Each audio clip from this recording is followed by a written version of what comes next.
साथियों नमस्कार।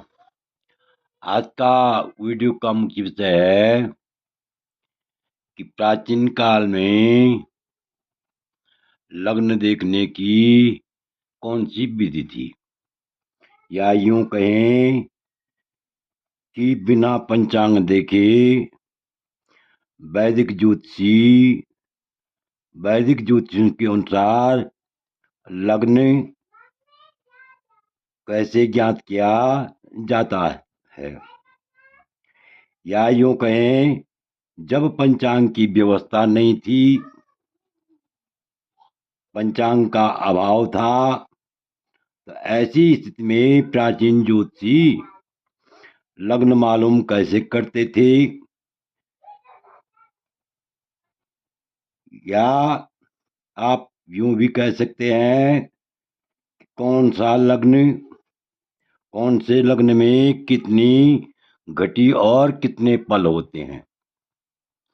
ध्यान से देखिए, आज का मुख्य विषय है कि बिना पंचांग देखे वैदिक ज्योतिषों के अनुसार लग्न ज्ञात कैसे किया जाता था, या यूं कहें पंचांग की व्यवस्था जब नहीं थी तब ज्योतिषी लोग लग्न मालूम कैसे करते थे, या यूं कहें कि कौन सा लग्न कितनी घटी और कितने पल का होता है।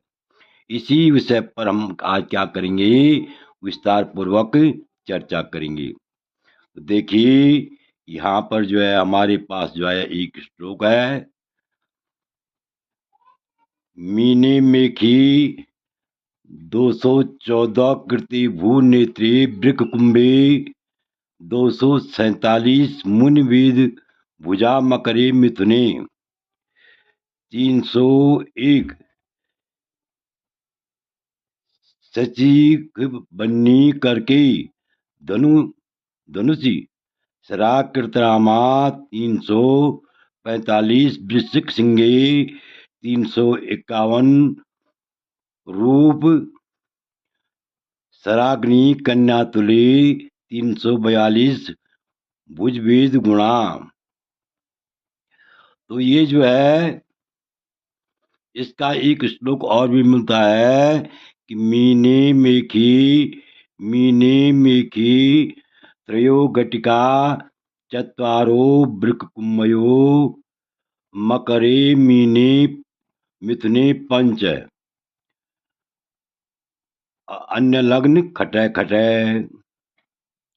अर्थात मीने मीन और मेघ की कितनी घड़ियां होती है, कितनी घटी और कितने पल होते हैं।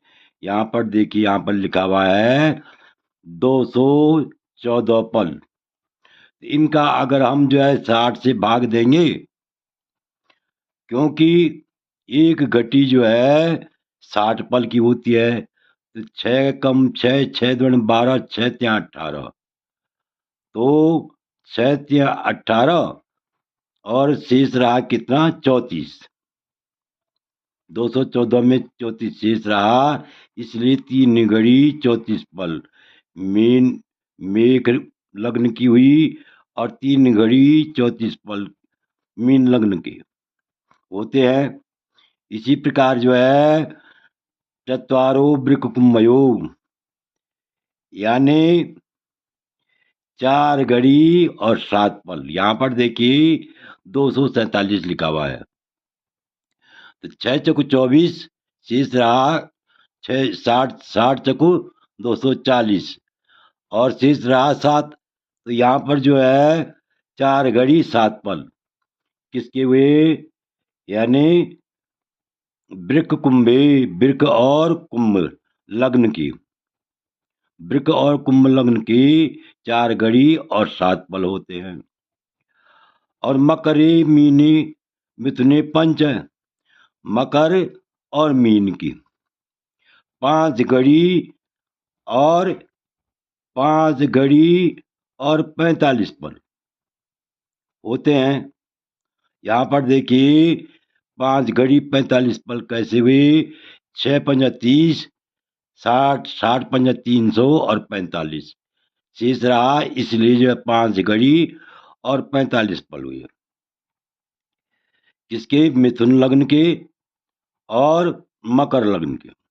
और अन्य लग्न खटे खटे। जो ये 6 लग्न बाकी हैं, ये जो है 6 लग्न जो है 6 घड़ी के होते हैं। तो यहाँ पर देखिए अन्य घड़ी घटी यानी 351। तो 351 में कितना हुआ? यानी वृश्चिक और सिंह। सिंह में और यानी कर्क, कर्क और धनु में 345 हुई। 345 अर्थात 345 क्या हुआ? कर्क और धनु में। तो मेघ वृक मिथुन कर्क यानी 5 घड़ी 45 पल। इसमें हुए किसमें? कर्क में। और 5 घड़ी 45 पल किसमें हुए? धनु में हुए। और इसी प्रकार जो है यानी अगला लग्न होगा सिंह का। सिंह में जो है 5 घड़ी और 42 पल। और इधर जो है वृश्चिक में भी जो है 5 घड़ी और 42 पल। 42 पल। और आगे देखिए यानी आगे देखिए कन्या तुली, कन्या और तुला में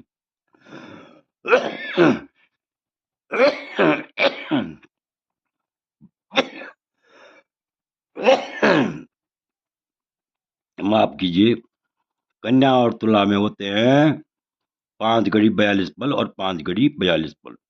तो यहाँ पर जो ये लग्न बोध है, इससे और भी स्पष्ट हो जाएगा। क्या होगा? यानी मेष लग्न में और मीन लग्न में 3 घड़ी 34 पल मेष लग्न में होते हैं और 3 घड़ी 34 पल जो है मीन लग्न में होते हैं। वृक लग्न में जो है 4 घड़ी और 7 पल होते हैं और इधर जो है 4 घड़ी 7 पल कुंभ लग्न में होते हैं। इसी प्रकार मिथुन लग्न में 5 घड़ी और 1 पल। और इधर जो है मकर लग्न में भी 5 घड़ी 1 पल होता है। और इसी प्रकार जो है कर्क लग्न में जो है 5 घड़ी और 45 पल। यहाँ भी जो है 5 घड़ी और 45 पल होते हैं। इसी प्रकार सिंह लग्न में 5 घड़ी 42 पल होते हैं। तो इधर जो है धनु लग्न में भी 5 घड़ी और 42 पल होते हैं। और इधर जो है कन्या और तुला लग्न में 5 घड़ी 42 पल होते हैं और 5 घड़ी 42 पल होते हैं। कन्या में भी 5 घड़ी 42 पल होते हैं और तुला में भी 5 घड़ी 42 पल होते हैं। इस प्रकार आप समझ गए होंगे कि प्राचीन काल में जो है बिना पंचांग देखे हुए लग्न को का ज्ञात इस प्रकार किया जाता था। लग्न मालूम इस प्रकार से किया जाता था। इस प्रकार से लग्न का बोध किया होता था। तो आशा है कि आप इस वीडियो को भली बात समझ गए होंगे। आपसे अनुरोध है कि आपने अभी तक मेरा चैनल सब्सक्राइब नहीं किया तो अवश्य सब्सक्राइब करने का कष्ट कीजिए। वीडियो को लाइक कीजिए, शेयर कीजिए। वीडियो देखने के लिए बहुत बहुत धन्यवाद।